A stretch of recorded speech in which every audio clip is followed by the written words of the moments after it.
buenas tardes. Soy el maestro Joseph Espejo López. El día de hoy iniciaremos con la cápsula número 5 de la materia Sistema de Justicia Penal Acusatorio Adversarial y Oral de la unidad número 6 de los derechos humanos en el sistema procesal penal. No obstante, ¿cuál va a ser el objetivo de la clase del día de hoy? El objetivo principal de esta cápsula va a ser que el mismo estudiante pueda analizar los diferentes tipos de derechos, tanto de la víctima, así como analizar el marco jurídico que se le aplica tanto nacional como internacional en materia penal, con el objetivo y propósito de comprender cuál es su alcance y su finalidad dentro del procedimiento en materia penal. Por lo tanto, ¿qué es lo que vamos a ver a lo largo de esta cápsula? Vamos a empezar a estudiar las diversas importancias de los derechos de la víctima, pero como un eje central dentro de la justicia penal. Y de igual forma también vamos a empezar a estudiar el marco jurídico nacional respecto a estos derechos que regula tanto el procedimiento y las garantías en cuanto a la protección de las personas afectadas. Es decir, las garantías constitucionales que nos establece en la misma Constitución y en tratados internacionales para proteger tanto a la víctima como al imputado. Pero hoy nos vamos a enfocar un poco más respecto a los derechos de la víctima. De igual forma también vamos a empezar a analizar cuál es ese marco jurídico internacional que establece estándares globales, lineamientos para la prevención, sanción y reparación de dichas conductas que están totalmente prohibidas por la misma legislación mexicana. Ahora bien, estableciendo esto, vamos a empezar analizando qué son estos derechos de la víctima. Ya establecimos anteriormente y se recordarán que los derechos humanos son aquellos derechos que están establecidos en nuestra Constitución y en tratados internacionales, los cuales adquirimos simplemente por nacer, por ser un ser humano y perdemos hasta que perdemos la vida. Sin embargo, estos derechos humanos tienen el objetivo de poder proteger nuestra dignidad. Y en caso de que, por ejemplo, lamentablemente se violenten estos derechos humanos, hay mecanismos y formas para poder protegernos en contra de los abusos de la autoridad. No obstante, el objetivo principal es aplicar estos derechos en el procedimiento para poder proteger a la víctima en todo momento, en contra de cualquier tipo de daño o afectación como consecuencia del delito. Es decir, de esta forma buscamos equilibrar la función del Estado y el imputado y obviamente en frente a lo que es la víctima. Es decir, generando un equilibrio procesal. Ahora bien, ¿cuáles van a ser algunos de estos principales derechos de la víctima? Dentro del artículo 20 constitucional vamos a encontrar diferentes derechos que pueden aplicarse a la víctima. Sin embargo, los más relevantes son, por ejemplo, el derecho a acceder a la justicia, a que se te administre justicia de forma rápida e inmediata. Tanto es así que no solamente lo contempla el artículo 20 constitucional, también lo contempla el artículo 17 constitucional. De esta forma resaltamos que es sumamente importante que un procedimiento o un juicio sea rápido, eficiente y se pueda administrar justicia de forma rápida. ¿Por qué? Porque de esta forma evitamos una dilación procesal. Es decir, se recordará lamentablemente en el sistema inquisitivo, el procedimiento era demasiado complicado, tedioso y burocrático. Por lo tanto, al momento que nos enfrentamos a un procedimiento complicado y tedioso, lo único que vamos a generar es posibles actos de corrupción e impunidad. Y obviamente, si el juicio no es rápido, muy difícilmente se va a dictar una sentencia. Y al momento que no se dicta una sentencia, dicho asunto en concreto va a quedar totalmente impune, lo cual va a generar desconfianza directamente en la sociedad, porque el objetivo del derecho penal es castigar. Sin embargo, gracias a la reforma de 2008 y 2011, actualmente nuestro sistema está diseñado para poder castigar, sancionar, garantizar nuestros derechos humanos y poder prevenir que las mismas conductas se cometan una y otra vez. Algo muy diferente a lo que lamentablemente se vivía en el sistema inquisitivo, el cual básicamente ese sistema se utilizó como un medio de poder reprimir, no de poder garantizar o prevenir. Tanto es así que recordemos que ese sistema fue diseñado directamente para poder castigar conductas sencillas. Lamentablemente, lo que es el delito y el tipo penal fue evolucionando a los pasos, así que al pasar el tiempo. Por esa razón quedó totalmente obsoleto este sistema. Y respecto a otros medios y a otras funciones que lamentablemente tuvieron que ver, por ejemplo, lamentablemente en este tipo de sistema. cualquier tipo de cateo, diligencia o actuación que realizaba directamente la misma sociedad, lamentablemente carecía de un control judicial, es decir, violentaban tus derechos humanos casi en todo momento. Tanto es así que no podían ni argumentar ni fundamentar sus actuaciones. Obviamente, eso ocasionó el disgusto de la sociedad y la pérdida de confianza. Es decir, lamentablemente la misma sociedad ya no creía en la justicia. ¿Por qué? Porque al momento que hay un abuso por parte de la autoridad, pierdes la fe en que efectivamente se pueda hacer justicia. En este caso, que se administre justicia de forma rápida y eficiente. Por esa razón fue necesario modificar este sistema y poder recuperar la confianza de la sociedad. ¿Cómo? A través de establecer que todas personas tienen derecho y cumplir justamente con ese derecho de que tienes derecho a que se te administre justicia de forma rápida y eficiente. No solamente estableciéndolo, sino cumpliéndolo a través de forma práctica dentro del procedimiento, respetando igualmente los demás principios procesales. En este caso, la oralidad, la dualidad, en este caso la adversidad, etcétera. Ahora bien, no solamente ese de hecho podemos mencionar como principales dentro del procedimiento y que se relacionan y aplican en beneficio de la víctima. También recordemos que desde un primer momento, cuando la autoridad tiene conocimiento que lamentablemente se violentaron los derechos de la víctima y sufrió posiblemente un delito, en ese momento tiene derecho a que se le trate con dignidad y respeto.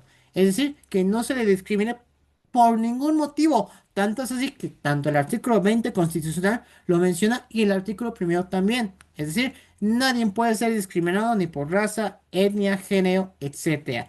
Tienes que tener un trato digno por parte de la autoridad, porque el objetivo de la autoridad es protegerte, no volverte a revictimizar una vez más. Ahora bien, no solamente ese derecho tenemos relacionado y que aplica directamente a la víctima, también tenemos el derecho a la verdad. Es decir, recordemos que lamentablemente en el sistema inquisitivo era un sistema oscuro, en el cual básicamente la misma sociedad no tenía forma de corroborar si efectivamente la misma autoridad estaba realizando un adecuado uso de sus funciones o posiblemente no estaba administrando justicia y solamente estaba realizando actos de corrupción. En ese sentido, cambió el sistema. Ahora, actualmente, por ejemplo, tanto la sociedad y en este caso la víctima tienen derecho de poder conocer cuál es el avance de la investigación, el estatus procesal, en este caso de la carpeta de investigación y en su caso de la resolución que se dicte, ya sea condenatoria o absolutoria, dependiendo del asunto. Es decir, de esta forma generamos una certeza jurídica y más aparte de estos derechos,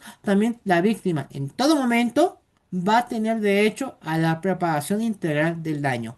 Es decir, puede ser una compensación monetaria, rehabilitación o posiblemente auxilio médico o atención psicológica.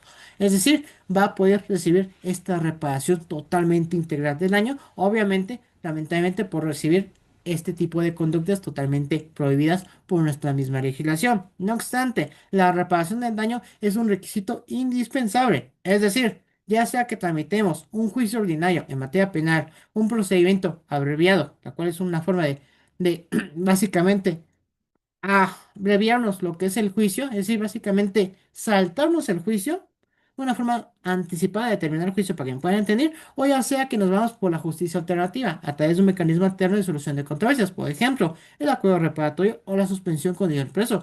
Sin embargo, algo común que van a tener todos estos procedimientos y juicios es que siempre vamos a buscar que se le repare integralmente el daño a la víctima. Totalmente. ¿Por qué? Porque ese es el objetivo del derecho penal. Es decir, el objetivo va a ser castigar, sancionar, prevenir que se cometan una vez más estas conductas y más aparte, en este caso, reparar, restituir el daño a la víctima que lamentablemente recayó derivado de la comisión de este delito o de ese tipo penal. Ahora bien, algo también interesante, más aparte de estos derechos que le menciona directamente tanto a la Constitución como a la Ley General de Víctimas, también va a tener derecho a intervenir en las audiencias y a aportar pruebas.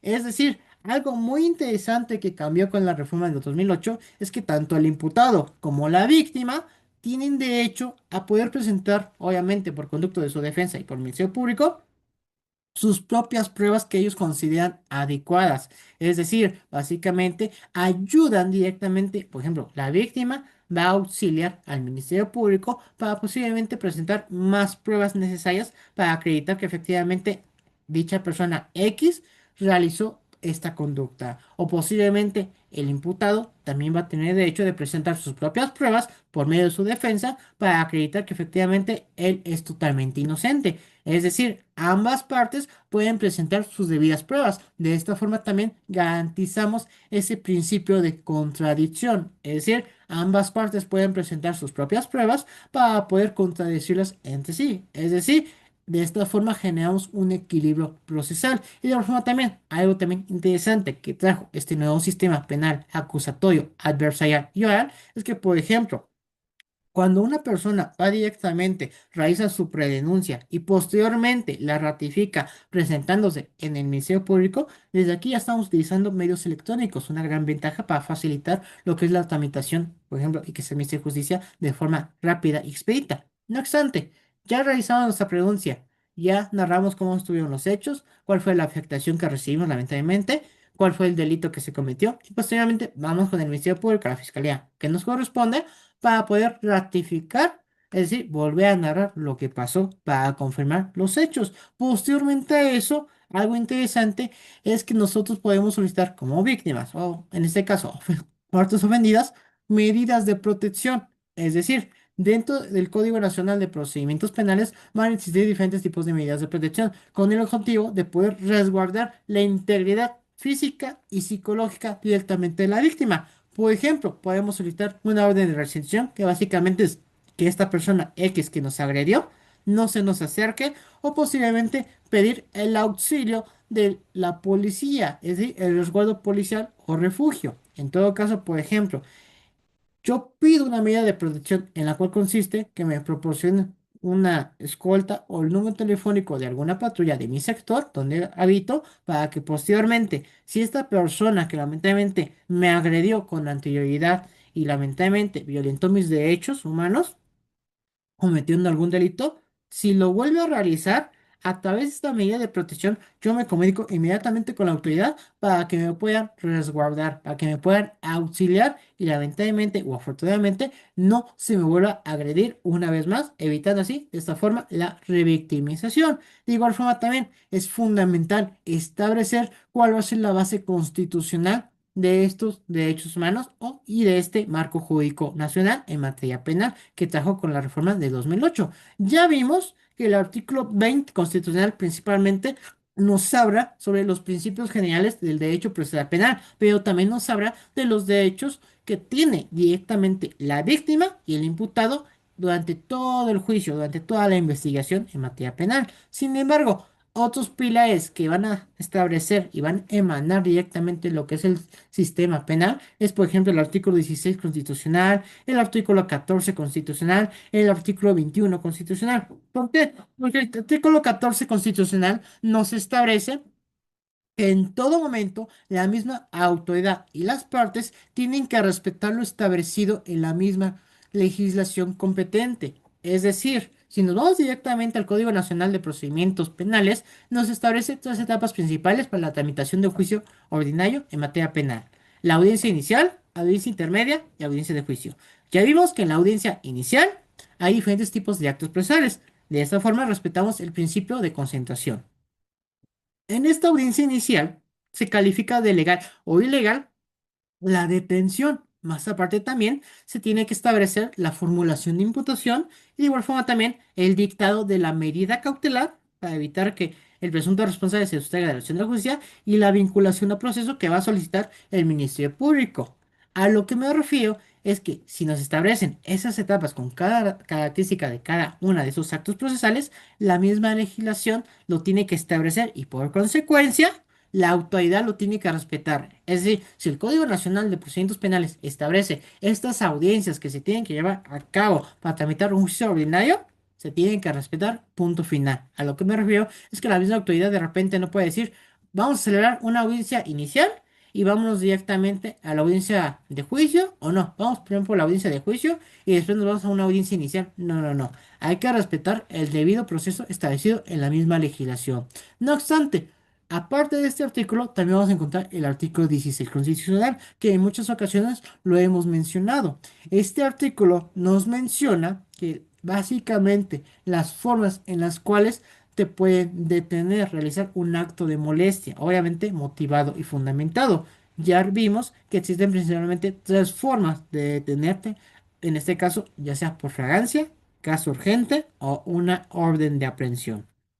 Es decir, la misma legislación nos establece los requisitos, los cuales son esenciales para que te puedan detener y obviamente cualquier tipo de molestia, actuación o diligencia por parte de la autoridad que realice tiene que ir debidamente motivada y fundamentada. No solamente es hacer por hacer, sino tienes que tener un sustento jurídico. Es gracias a esta reforma de 2008 y de 2011 que podemos decir esto el día de hoy. ¿Por qué? Porque lamentablemente era totalmente diferente en el sistema inquisitivo. Tanto es así que en ese sistema inquisitivo no se respetaba como tal los derechos humanos, no había un adecuado control judicial, había violaciones casi siempre en cuanto a la actuación y fundamentación de la misma autoridad. Es más, lamentablemente no fundamentaba sus actuaciones y obviamente, por lo tanto, había muchas violaciones a proceso. Y en consecuencia, no se administraba adecuadamente y de forma eficiente la administración de justicia, por lo que la sociedad tenía miedo, más que respeto y más de fe en la autoridad, tenía miedo de que en todo caso existía un abuso de autoridad y no se administrara justicia. Por esa razón es fundamental que tengamos en este caso nuestro marco jurídico y en base a ese marco jurídico se van desglosando cada competencia y facultad de la misma autoridad que tiene que respetar. Obviamente, en observancia a los principios principales que nos guían en materia procesal penal. Es decir, también vamos a encontrar lo que es el artículo 21 constitucional. Este artículo 21 constitucional es fundamental también. ¿Por qué? Porque empieza a limitar las facultades de cada autoridad, en especial la del Ministerio Público como representación social. Es decir, si recordamos anteriormente en el sistema inquisitivo, el juez tanto podía investigar, evaluaba las pruebas y sancionaba. Por lo tanto, su criterio podría estar involucrado o vulnerado. No obstante, gracias a este artículo 21 constitucional y a las recientes reformas del 2008 y del 2011, todo esto cambió para bien. Es decir, actualmente el que va a tener batuta de la investigación es el Ministerio Público. Obviamente se puede auxiliar y va a coordinar a otras autoridades. Por ejemplo, se puede auxiliar tanto de servicios periciales en caso de que se requiera alguna práctica científica para administrar justicia y esclarecer el hecho, o de la policía de investigación para realizar un acto de investigación, es decir, con el objetivo de recaudar pruebas y descubrir qué fue lo que sucedió. Básicamente hacer la reconstrucción del hecho para saber cómo es que va a proceder, ya sea si el Ministerio Público decide, ¿sabes qué? Voy a ejercer acción penal o simplemente me voy a restringir mi derecho de investigar porque posiblemente no se cometió delito alguno. Facultades que actualmente le confiere directamente la nueva legislación y el nuevo sistema penal acusatorio adversarial. Es decir, gracias a este modelo acusatorio vigente, se respeta tanto la publicidad, la oralidad, la adversarial, en este caso también el principio de contradicción e inmediación, respetando en todo momento nuestros derechos humanos contemplados en la misma legislación. Ahora bien, hasta aquí sería esta cápsula. Les agradezco mucho su atención y nos vemos hasta la siguiente cápsula. Gracias.